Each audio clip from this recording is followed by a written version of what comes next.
विश्व हिंदू परिषद और बजरंग दल, इन दोनों आतंकवादी जमातों पर फौरन वैसा ही प्रतिबंध लगाना चाहिए जैसा पीएफआई पे या सिमी पे लगाया गया था। 100-200 कुत्ते इकट्ठे होके एक शेर को मार डालें, ये मर्दानगी नहीं है। लड़ाई हमारे खून में है, लेकिन हम अपने मुल्क का अमन व अमान बिगाड़ना नहीं चाहते। मोदी राज में मुसलमानों की जान की कीमत गाय से भी सस्ती हो गई है। गाय के नाम पर मुसलमानों का खून बहाया जा रहा है। हरियाणा में गौरक्षा के नाम पर वसूली गैंग चलाने वाले मोनू मनेसर और उसके गुर्गों ने जुनैद और नासिर को जलाकर मार डाला। उसके बाद बिहार में भी 3 मुसलमानों की मॉब लिंचिंग हुई, जिसमें से एक की मौत हो गई। सभी घटनाओं में खुल्लम खुल्ला बजरंग दल और विश्व हिंदू परिषद का नाम सामने आ रहा है। लेकिन बीजेपी सरकार गाय के नाम पर मुसलमानों की जान ले रहे बजरंग दल और विश्व हिंदू परिषद के खिलाफ कोई कार्रवाई करने के बजाय उन्हें संरक्षण दे रही है। बेकसूर मुसलमानों की जान लेने वालों के समर्थन में पंचायतें हो रही हैं। पुलिस को दिन दहाड़े धमकी दी जा रही है। सब कुछ बीजेपी और उसकी सरकार की शह पर हो रहा है। इस मुद्दे पर पहली बार बड़ी बेबाकी से मौलाना तौकीर रजा खान ने मुंह खोला है और बजरंग दल और विश्व हिंदू परिषद पर प्रतिबंध लगाने की मांग की है। सिर्फ यही नहीं, मौलाना तौकीर रजा खान ने चेतावनी देते हुए कहा है कि हमने भी चूड़ियां नहीं पहनी हैं। लड़ाई तो हमारे खून में शामिल है, लेकिन हम देश और देश के संविधान का सम्मान करते हैं, इसलिए टकराव नहीं चाहते। लेकिन अगर इसी तरह चलता रहा और बेकसूर मुसलमानों को मारा जाता रहा तो एक दिन पानी सर से ऊपर चला जाएगा। उस दिन से बचना है तो सरकार फौरन बजरंग दल और विश्व हिंदू परिषद पर उसी तरह पाबंदी लगाए जैसा उसने सिमी पर लगाया है। आइए सुनते हैं जुनैद और नासिर की हत्या पर मौलाना तौकीर रजा खान का बेबाक बयान। मेरा उद्देश्य इस वक्त यह है कि जो भिवानी कांड हुआ है उसको लेकर मुल्क में जो माहौल बना हुआ है, और कल फिर एक और कांड गया में हो गया बिहार में, जिसमें चोरी के शक में 3 नौजवानों को पकड़कर बुरी तरह से मारा पीटा गया, जिसमें से एक मौके पर ही मर गया और 2 तकरीबन मरनासन हैं, बचने की उम्मीद कम है उनकी। तो हालात इस किस्म के हैं कि देश में कानून का राज रहेगा या लाठी का राज रहेगा। अगर लाठी का राज देश में रहना है तो लाठी अल्हम्दुलिल्लाह हमारी भी कमजोर नहीं है। अगर हुकूमत ऐसे आतंकवादियों पर अंकुश नहीं लगाती है और इस तरफ तवज्जो नहीं देती है, जैसा कि देखा गया कि मोनू मानेसर को बचाने की भरपूर कोशिश की जा रही है, जिस पर इल्जाम है इन्वेस्टिगेशन होगी, कोर्ट उसे बरी करेगा, मुजरिम है सजा पाएगा। लेकिन इस किस्म की जो कोशिशें हैं, मुजरिमों को बचाने की जो कोशिशें हैं, ये बहुत दुर्भाग्यपूर्ण है। मैं पहले भी एक बार कह चुका हूं, अभी फिर कहता हूं कि माननीय नरेंद्र मोदी जी को धृतराष्ट्र की भूमिका से बाहर आना चाहिए और उन तमाम दुर्योधनों और दुशासनों पर अंकुश लगाना चाहिए, उन पर सख्ती करनी चाहिए। उन पर जब तक सख्ती नहीं होगी, क्योंकि ऐसे दुर्योधन और दुशासन हर जिले में गली गली घूम रहे हैं। एक द्रौपदी का चीरहरण करने की कोशिश की थी, साड़ी खींचने की कोशिश की थी, लेकिन आज के दुशासन गली गली मौजूद हैं जो हमारी बेटियों की नकाब खींचने की कोशिश कर रहे हैं और हुकूमत उनकी सरपरस्ती कर रही है। हमारे नौजवानों को कत्ल किया जा रहा है, गली गली दुर्योधन घूम रहे हैं और हुकूमत उनकी सरपरस्ती कर रही है। भिवानी हादसे के बारे में तो मैं ये कहूंगा कि आपको याद होगा कन्हैया लाल की हत्या हुई। कन्हैया लाल की हत्या जिन दो मुसलमानों ने की, बाद में यह साबित भी हो गया कि वो भारतीय जनता पार्टी से जुड़े हुए लोग थे। लेकिन इसके बावजूद मैं ये कहता हूं कि वो भारतीय जनता पार्टी से जुड़े हुए थे या नहीं थे, लेकिन मुसलमान थे। मुसलमान की हैसियत से उनकी पहचान हुई।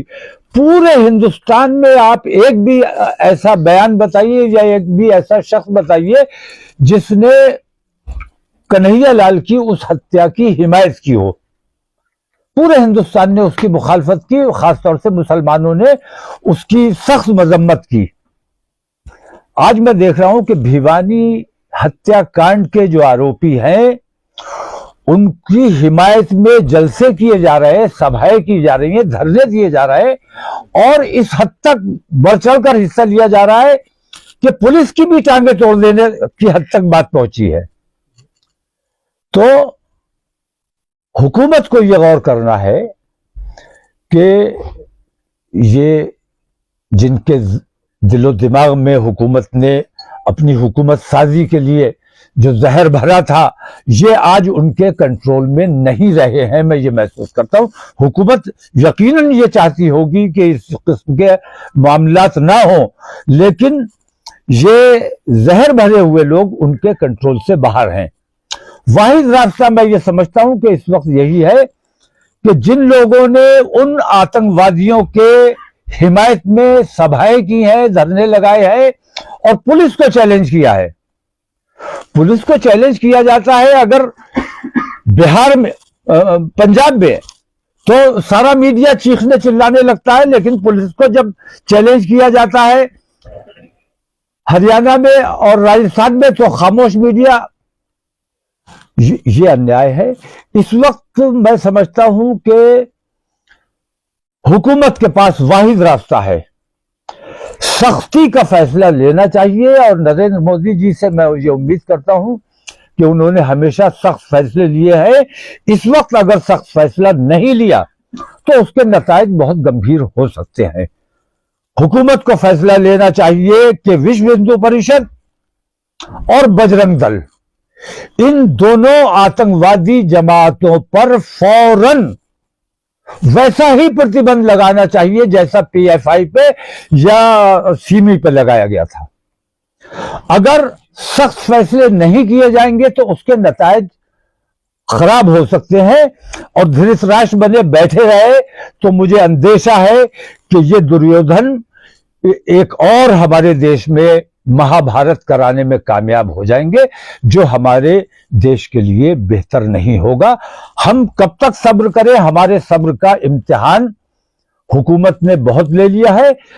अब हम हुकूमत को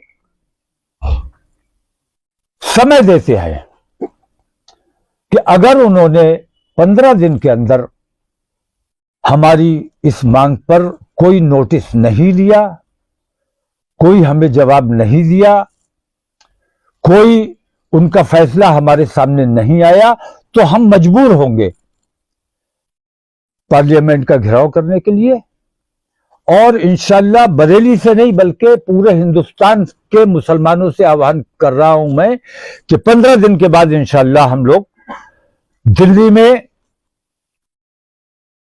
सारे हिंदुस्तान के मुसलमान 15 दिन के बाद, डेट अभी मैं फाइनल करूंगा। आज मैं सिर्फ इतना कहना चाहता हूं कि जिन लोगों ने उनकी हिमायत में सभाएं की है उनके खिलाफ कार्रवाई की जाए। हत्या हो जाना, इतना गुस्से में हत्या हो गई, गाय का इल्जाम लगा के हत्या कर दी, झूठ बोलकर हत्या कर दी। हत्या को मैं इतना गंभीर नहीं मान रहा हूं। गंभीर बात यह है कि हत्यारों के हिमायत में जो जलसे किए जा रहे हैं, यह बहुत गंभीर बात है। इससे माहौल यह बन रहा है कि आप किसी की हत्या कर दीजिए, कत्ल कर दीजिए, कानून अपने हाथ में ले लीजिए और आपको आपकी कौम जो है वो हीरो बना देगी। उसको नायक की हिंदू नायक उसे बताया जा रहा है जो हत्यारा है। तो ये बातें बहुत गंभीर है। इन गंभीर बातों पर हुकूमत को संज्ञान लेना चाहिए और इस सिलसिले में कार्रवाई फौरन करनी चाहिए। मौलाना साहब, जो बागेश्वर धाम के बाबा हैं धीरेन्द्र शास्त्री जी, वो भी लगातार हिंदुत्व की बात कर रहे हैं। और नहीं, हिंदुत्व की बात अच्छी बात है, हिंदुत्व की बात कीजिए। हिंदू राष्ट्र बनने की बात कर रहे हैं। हिंदू राष्ट्र तो किसी के बाप की ताकत नहीं है कि बना सके, कोई नहीं बना सकता। हिंदू राष्ट्र का सवाल नहीं है, हिंदू राष्ट्र तो है। जब आरएसएस प्रमुख ये कहते हैं कि डीएनए एक है, सब हिंदुस्तानी है, हिंदू राष्ट्र का मतलब यह है कि हिंदुस्तानी राष्ट्र, या हिंदू राष्ट्र का मतलब यह है कि तिलकधारी हिंदू, चुटिया वाले हिंदू। धर्म हिंदू है या हम हिंदुस्तानी की हैसियत से हिंदू है? हिंदू राष्ट्र है।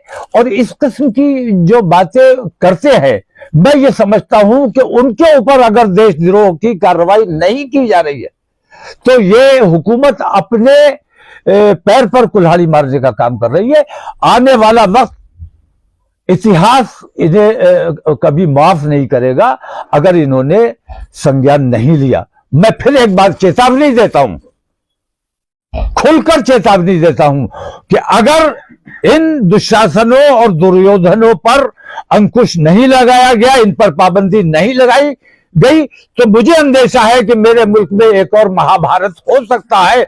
उस महाभारत से हम अपने देश को बचाना चाहते हैं, इसलिए आप लोगों के जरिए हम हुकूमत तक अपनी ये बात पहुंचाना चाहते हैं। कौन है वो लोग? कौन लोग हैं? सामने हैं आपके, सारे आपके सामने हैं। सारे रावण, सारे दुर्योधन, सारे दुशासन आपके सामने है। और आप मुसलसल ये देख रहे हैं कि ये सारी बेईमानियां उनकी सरपरस्ती में हो रही है और वो आंखें मूंदे बैठे हुए हैं, सब कुछ देख रहे हैं और कोई कार्रवाई नहीं कर रहे हैं। ये बहुत बड़ा अन्याय देश के साथ हो रहा है। इस पर फौरन सख्ती से अमल किया जाना चाहिए।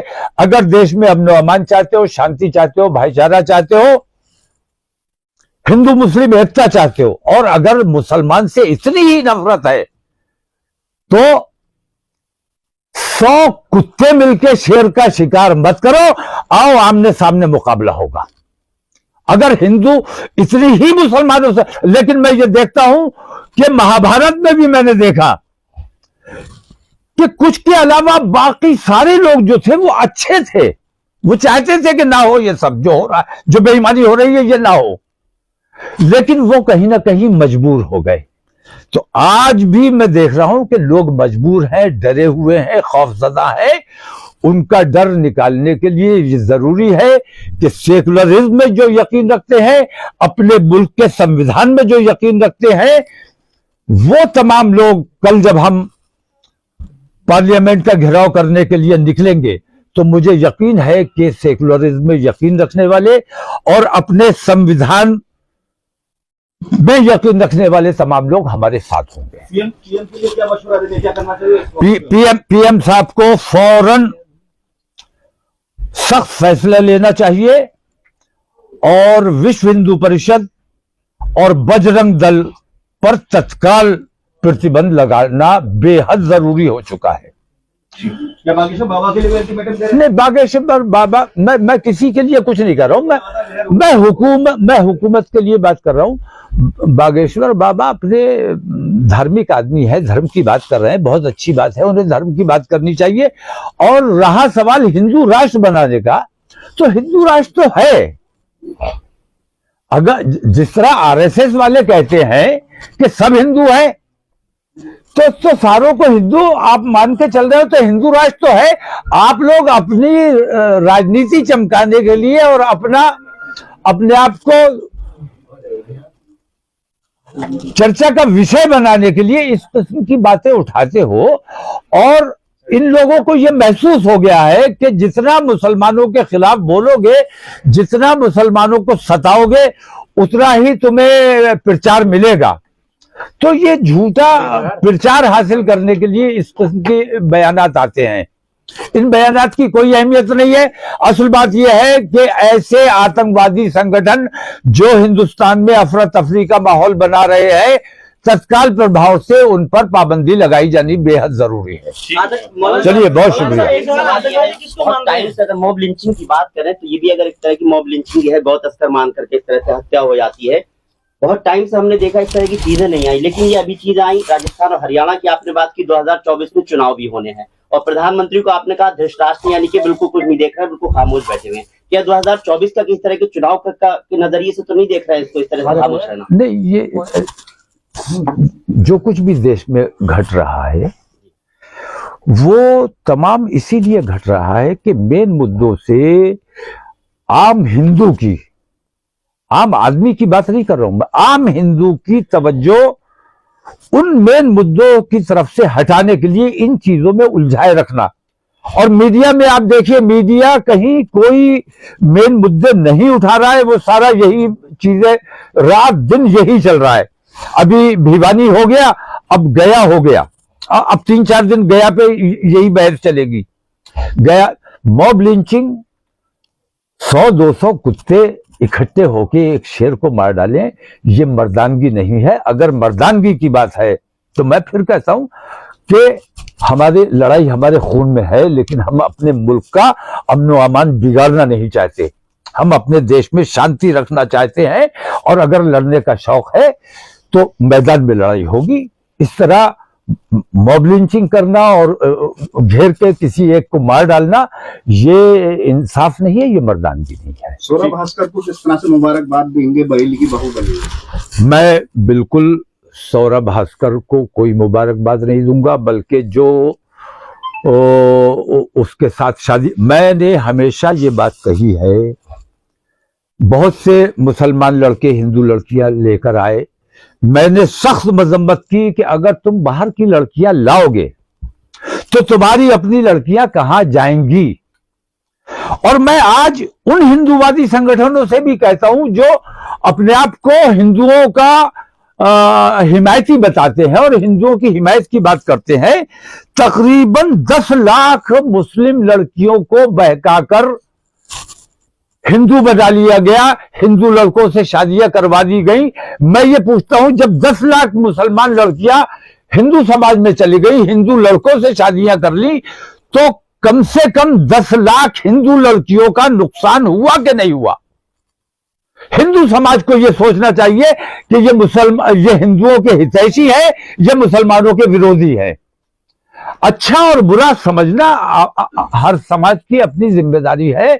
समाज को खुद इस बात पे गौर करना चाहिए कि ये नौजवान जो दूसरे बिरादरी के दूसरे मजहब की लड़कियां लेकर आ रहे हैं, ये अपने मजहब की लड़कियों का नुकसान कर रहे हैं कि नहीं कर रहे हैं। ठीक है, ओके, थैंक यू।